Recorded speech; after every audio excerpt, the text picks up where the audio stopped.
Vergara Molano, está la audiencia de juzgamiento prevista en el artículo 106 de la Ley 1123 del 2007, dentro de la investigación disciplinaria número 2021-00107, adelantada contra el abogado como consecuencia de la queja que le presentara, o mejor, la compulsa de copias que hiciera el Tribunal Superior del Distrito Judicial de Ibagué, Sala Penal.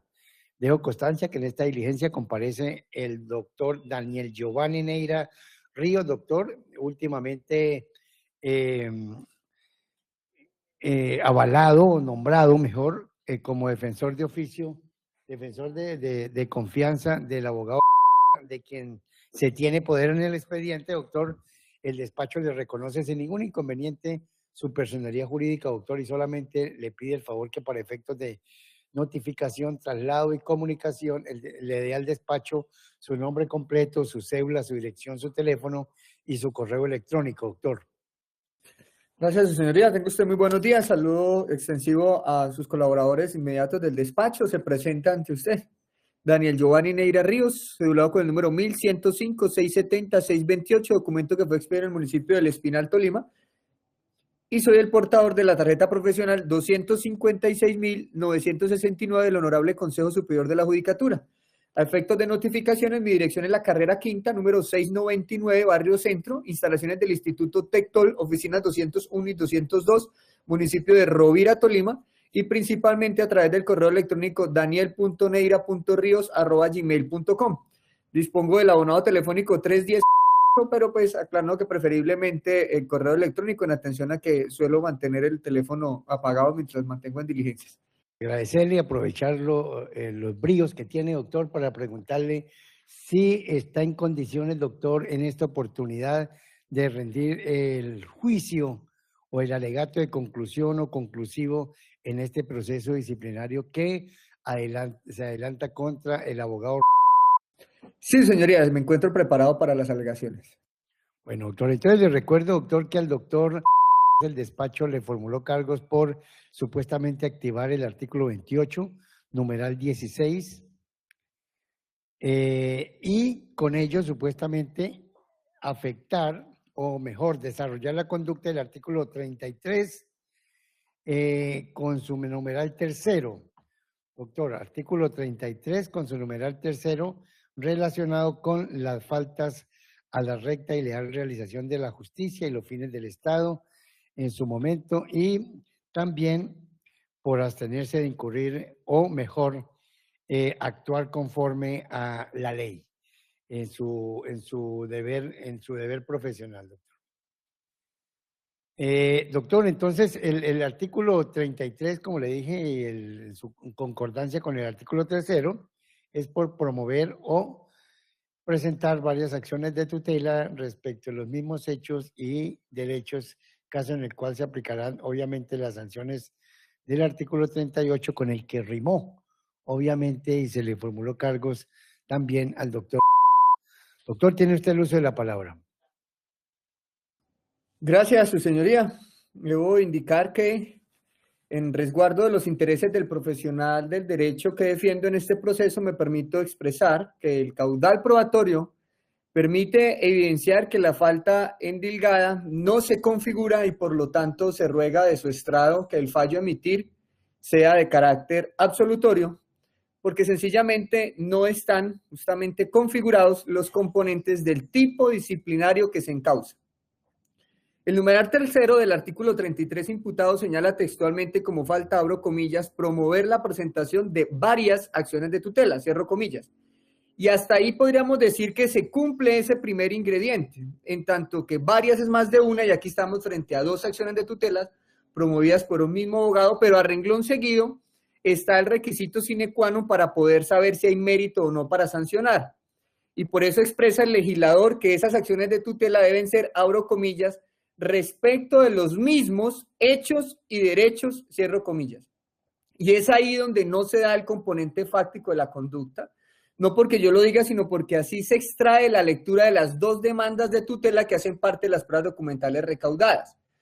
Con el fin de hacer buen uso del tiempo, llamaré a la tutela con radicado número 2020-01286 como la tutela número 1, y llamaré a la tutela con radicado 2021-00136 como la tutela número 2.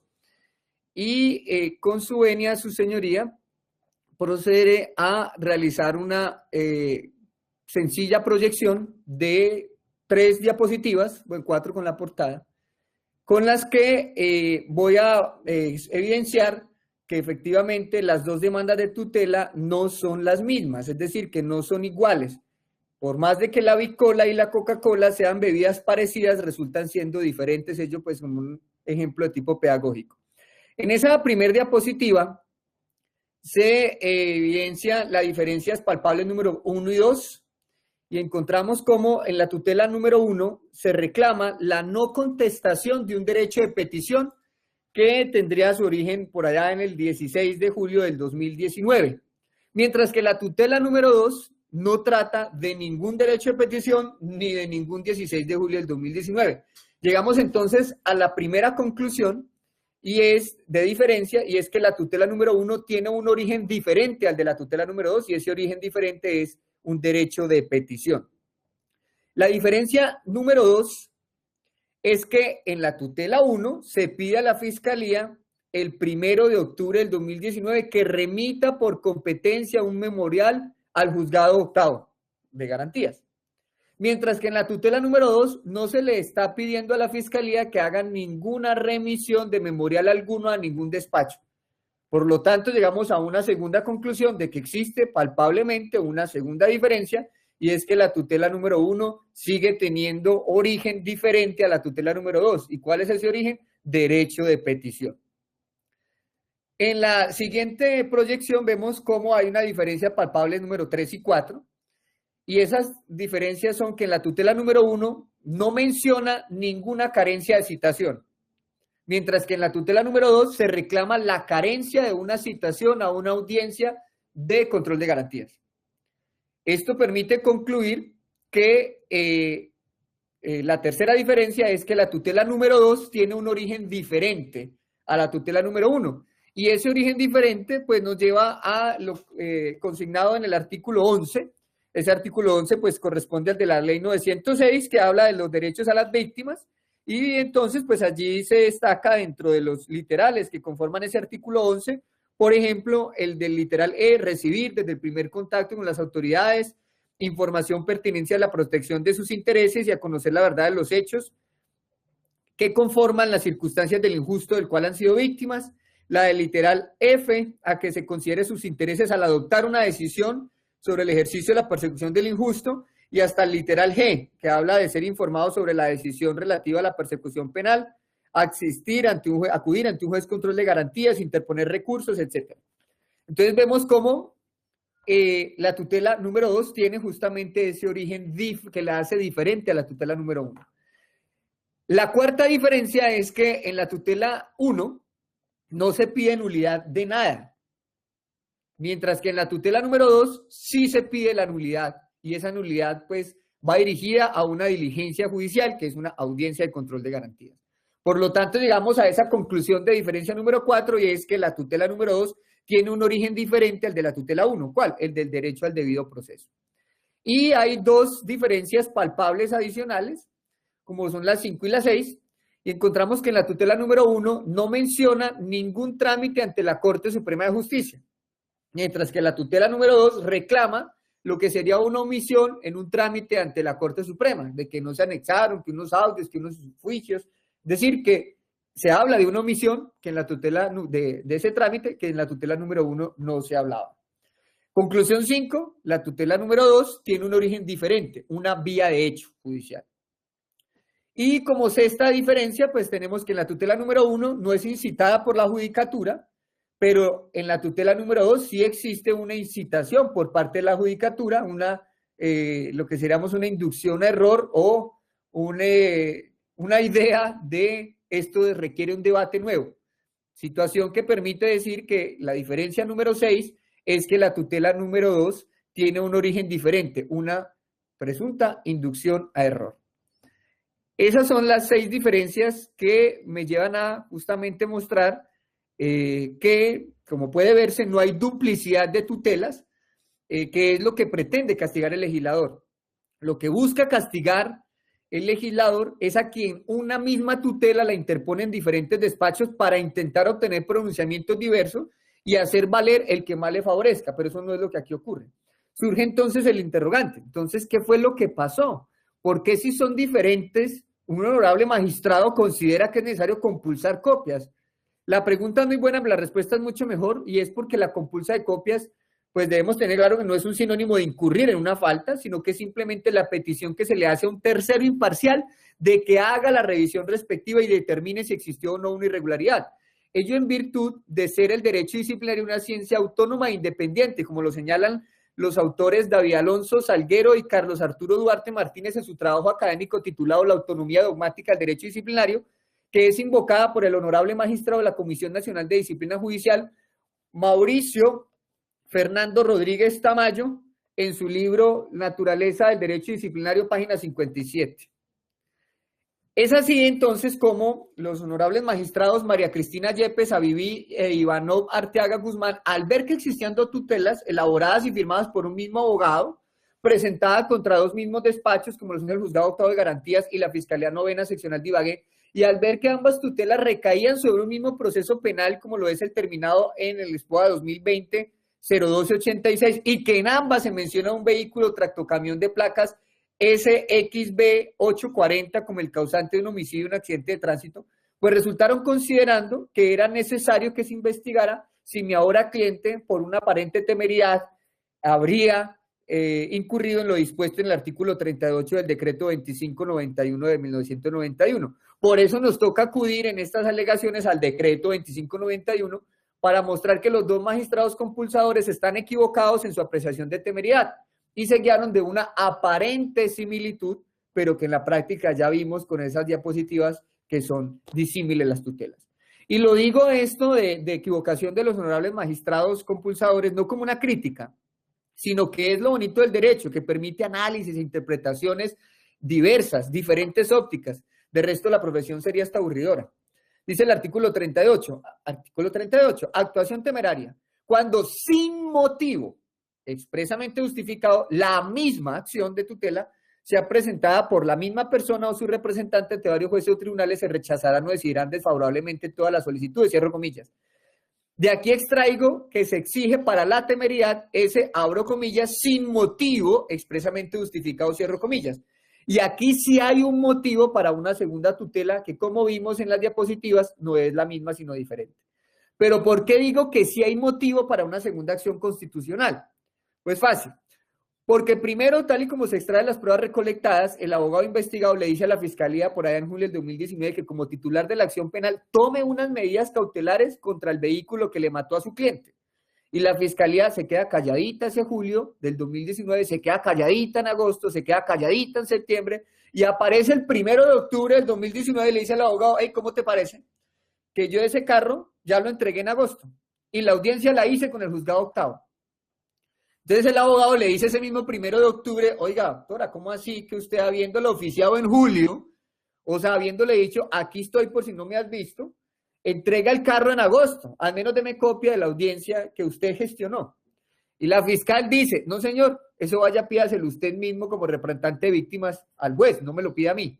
Entonces el abogado le dice, usted es servidora pública, es la titular de la acción penal, y si no es competente para darme la copia, al menos corra traslado de mi petición, a que sí sea competente para entregarme ese registro de audio o video. Y ahí es donde entonces ni la Fiscalía da la copia, que debería además estar en el expediente como soporte de la actuación que hizo, ni tampoco corre traslado de la petición a la judicatura. Pero el abogado le dice al juzgado, venga, entonces entréguemela a usted. Y ni el uno ni el otro, señor magistrado, o sea, ni la Fiscalía ni el juzgado daban contestación al derecho de petición. Y entonces generó lo que hemos venido llamando la tutela número 1. Cuando vieron que los entutelaron, entonces los accionados corrieron a entregar copia de la audiencia, solo así, todo por las malas. Y entonces el abogado dijo, señor juez de tutela, vea, ya me entregaron el CD que dio origen a esta demanda de tutela. Pero ¿cómo le parece que al ponerme a escuchar el contenido del CD veo que está violado mi derecho al trabajo, veo que está violado el debido proceso, veo que están violentados los derechos de las víctimas, porque no hubo citación ni para mí como abogado, dice eso mi cliente, ni para los familiares del muerto, o sea, para las víctimas. Entonces considero que usted, juez constitucional, debe analizar esa novedad y otras irregularidades que veo que hay en esa audiencia del CD que no me querían entregar. Ojo, eso no lo dice el abogado como cuerpo de la demanda constitucional, es decir, dentro de la tutela en sí, el memorial, sino como una observación suelta o adicional cuando ya el trámite estaba para fallarse. ¿Qué hizo el señor juez de tutela? Básicamente decir, eso no me toca a mí, señor abogado. Dijeron textualmente los señores magistrados Héctor Hernández Quintero, Julieta Isabel Mejía y María Cristina Mejía Botero lo siguiente, abro comillas. Se advierte que estos reparos expuestos en el decurso de este trámite constitucional extralimitan el objeto de la tutela inicialmente presentada, pues tal parece que el actor ahora pretende direccionar la demanda en contra de lo acontecido en la audiencia del 27 de agosto del 2019, aspecto que no fue esbozado ni desarrollado en el escrito de amparo.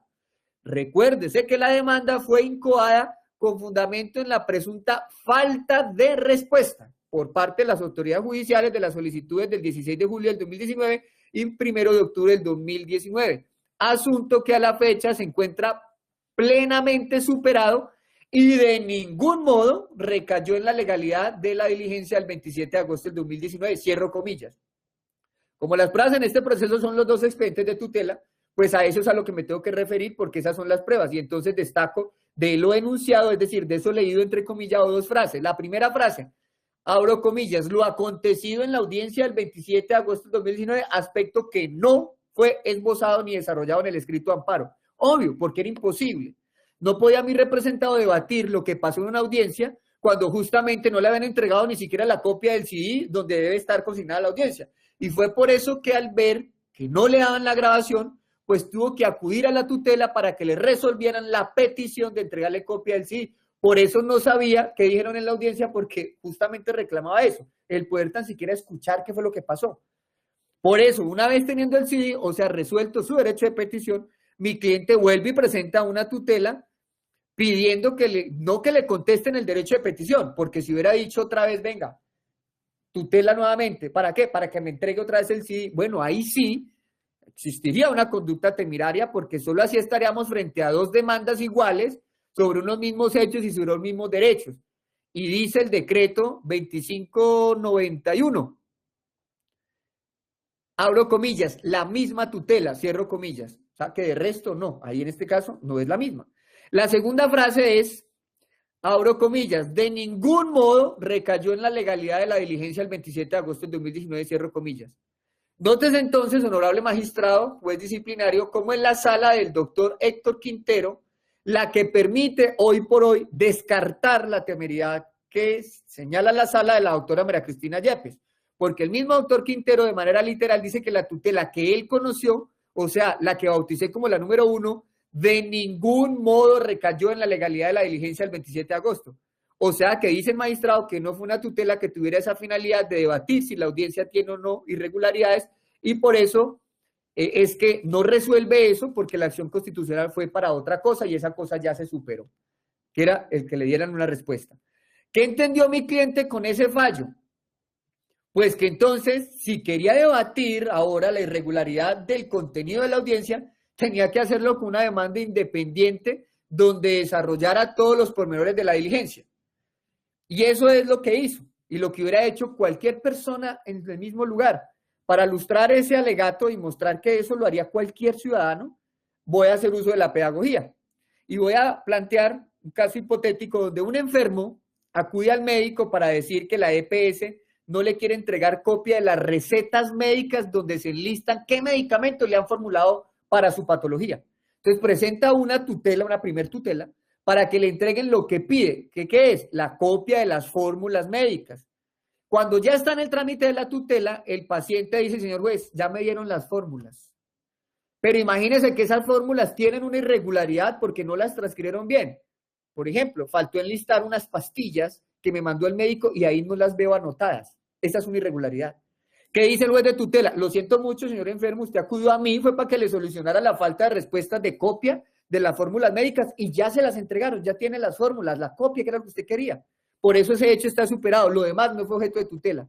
¿Qué hace el enfermo entonces? ¿Se deja morir al ver que no tiene las pastas ahí listadas?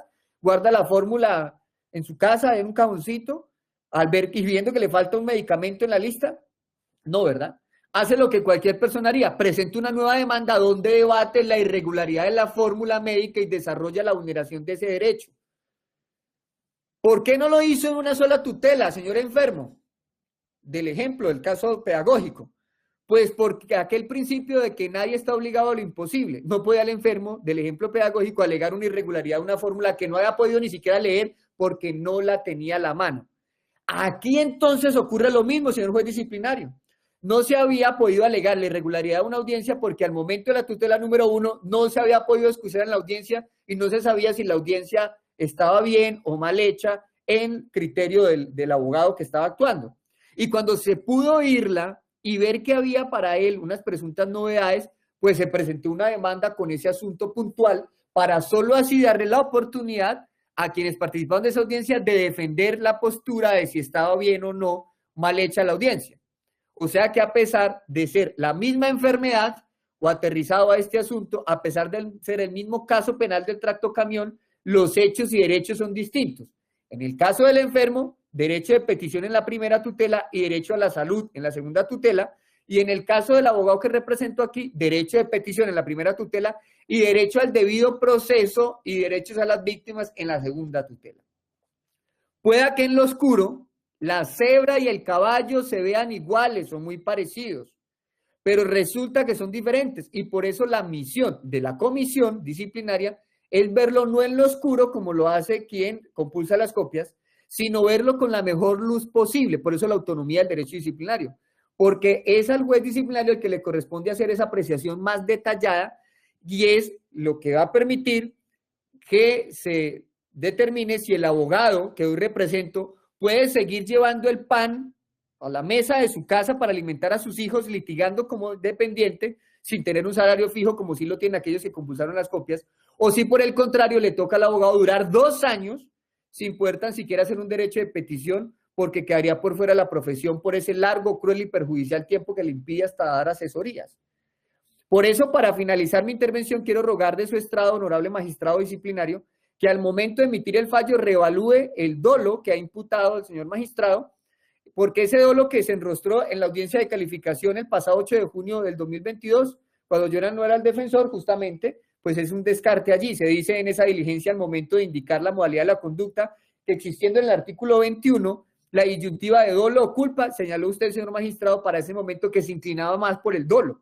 Y es allí donde con el ejemplo pedagógico, ejemplo la tutela del enfermo, es claro que no se actúa de manera alguna de forma dolosa, sino bajo el entendimiento de que ese trámite de acudir a una acción de tutela nueva es el trámite correcto, de que la presentación de una nueva demanda era lo pertinente, es decir, que a pesar de que, a mi parecer, la conducta es atípica, porque para mí las tutelas son abiertamente diferentes, en caso de que su señoría tenga otra hipótesis, tampoco ello sería sancionable, porque con lo expuesto queda claro que se actuó frente al error de creer que no se incurría en ninguna conducta sancionable, lo que permite dar aplicación al numeral sexto del artículo 22 de la ley 1123 del 2007, como ya lo ha ocurrido en la comisión, en este caso la nacional, de disciplina judicial en el radicado 52000110-2000-2018, 00101-01, en Providencia del pasado 11 de mayo del 2022, cuando el doctor Mauricio Fernando Rodríguez Tamayo, coincidencialmente el mismo del libro que hice mención,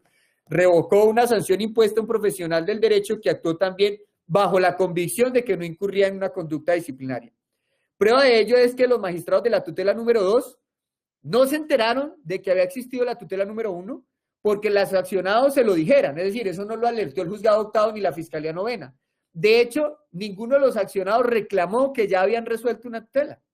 Ni se enteraron los señores magistrados compulsadores por sus propios medios, como para pensar que el aquí investigado, si hubiera quedado calladito, hubiera tenido esa intención dañina de obtener un pronunciamiento que lo favoreciera, guardando ese silencio para que si nadie se daba cuenta de que una tutela inicial, pues nadie dijera nada, sino que aquí en realidad ocurrió todo lo contrario. Fue el mismo accionante, el hoy aquí investigado, quien lo primero que hace al presentar la tutela número 2 es decirle a la judicatura que acudía ante ellos para debatir una irregularidad de una audiencia que se hizo a sus espaldas y que había sido tanta la arbitrariedad que para poderse enterar de lo que pasó en la audiencia había tenido que presentar una tutela inicialmente porque ni siquiera le dan copia del CD. O sea, ¿qué hizo? Poner en contexto a los magistrados de esa tutela número 2 de cuál era el escenario en el que se estaban moviendo.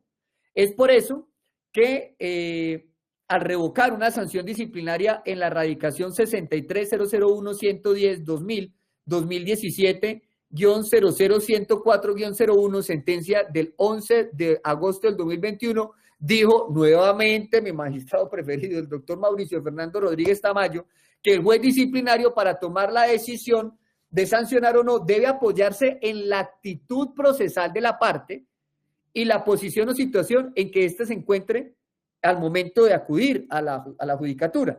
¿Y cuál es la actitud procesal? ¿Una actitud temeraria? No, señores. Una actitud de poner en contexto y contarles, miren lo que ha pasado aquí. Dice además esa providencia del 11 de agosto del 2021, abro comillas, toda argumentación que pretenda establecer la comisión de la falta para que sea satisfactoria debe vencer la barrera de la buena fe que se presume de todo abogado, cierro comillas.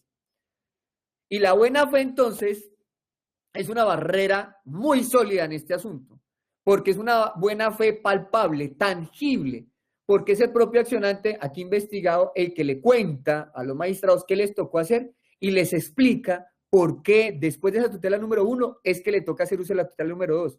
Y entonces, ¿cómo hablar de dolos y hasta les anexa el fallo de la tutela número 1? Es que ni siquiera tuvieron que hacer un oficio interno para averiguar, venga, regáleme copia, qué fue lo que hicieron allá. No, el mismo accionante lo entrega, diciéndoles, vea, tomen esto como una prueba de todo lo que me ha tocado padecer para buscar que el muerto del accidente de tránsito no quede impune, porque ese que se murió era el que le daba de comer a todo el hogar hasta que un tractocamión le pasó por encima, pero resulta que ese conductor de ese tractocamión ni siquiera le dio para las flores, la corona, ni para una misa a la viuda.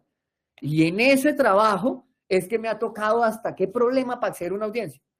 Entonces, ¿qué dolo puede existir ahí, señor magistrado disciplinario? Ninguno. Tenemos aquí simplemente el banquillo de los acusados a un abogado ejerciendo una profesión que se creó justamente para ser la voz de ese ciudadano de a pie en un país de leyes. Es solo un abogado cumpliendo la misión social que tiene nuestra hermosa profesión, que reclama que no se hagan las audiencias escondidas de las víctimas. Y eso no puede castigarse disciplinariamente, además, con una sanción que no da margen de movilidad, es decir, que no permite una censura, ni un mes de suspensión, ni un par de meses, no, que trae ya un castigo hecho a la medida, y es la de 2 años de suspensión. 2 años por fuera de la profesión, una sanción demasiado drástica para alguien que simplemente está cumpliendo con un rol independientemente del resultado de esas acciones de tutela. Y de ahí la importancia de esta erradicación que invoqué como soporte de mis alegatos, la del 2017-00104, la del 11 de agosto. Es que allí el abogado que se había sancionado por la Comisión Seccional del Quindío había presentado un total de 9 actividades contra un tema de arbitramiento. O sea, había presentado 2 recusaciones, incidentes y también hasta 2 tutelas, todo frente a un mismo asunto. Y resulta que le dijeron que eso era una maniobra dilatoria, que era desgastar el aparato. ¿Qué dijo el doctor Rodríguez Tamayo? No, señores, es que el hecho de que sean todas dentro de un mismo asunto no quiere decir que se esté actuando en forma temeraria. Siempre y cuando haya una justificación de por qué hizo uso de esas 9 recursos o acciones judiciales dentro de ese mismo caso entre esas 2 tutelas. Como estaba justificado, se parte de esa buena fe, no está demostrado que fuera una actuación de mala fe, por el contrario que perseguía un fin legítimo y por ese motivo es que se revoca la sanción. Aquí que no se acudieron a 9 implementos judiciales, 9 herramientas, sino a 2 tutelas abiertamente diferentes, pues considero que no puede entonces imponerse esa sanción. Es decir, que repito, para mí la conducta es atípica, pero en el peor de los casos, que el despacho considere que sí eventualmente se configuró una conducta disciplinaria, debe abandonarse el dolo. Ni siquiera la culpa se da porque se parte de ese error de que no se estaba incurriendo en ninguna actuación con incidencia disciplinaria. Esa es mi intervención en ese alegatos, en virtud de que las pruebas aquí son solamente esos 2 expedientes. Y como son esos 2 expedientes, no hay nada más que atacar. Por eso, al momento de asumir este caso, una de mis exigencias fue no solamente el paz y salvo del abogado saliente, sino que declinara esa petición de copia, de esa petición de unas pruebas testimoniales porque considero no aportaban nada a este asunto, en tanto que el debate es si las dos demandas son iguales o diferentes. Y en este caso tenemos a una cebra comparada con un caballo, son distintas. Esa es mi intervención. Muchas gracias, su señoría. Doctor, muchas gracias. Le agradezco mucho y una feliz tarde, doctor. Igualmente, buena tarde para todos, su señoría. Rogaría muy especialmente si se me pudiera suministrar copia del registro de la audiencia para compartirla con mi cliente, por favor. Bueno, ok, doctor, ahí a través del correo, doctor, la línea que le sirvió a usted enlace, ahí también podrá consultar eso, doctor, que esté muy bien. Bueno, muchas gracias. Buen día para todos. Hasta luego.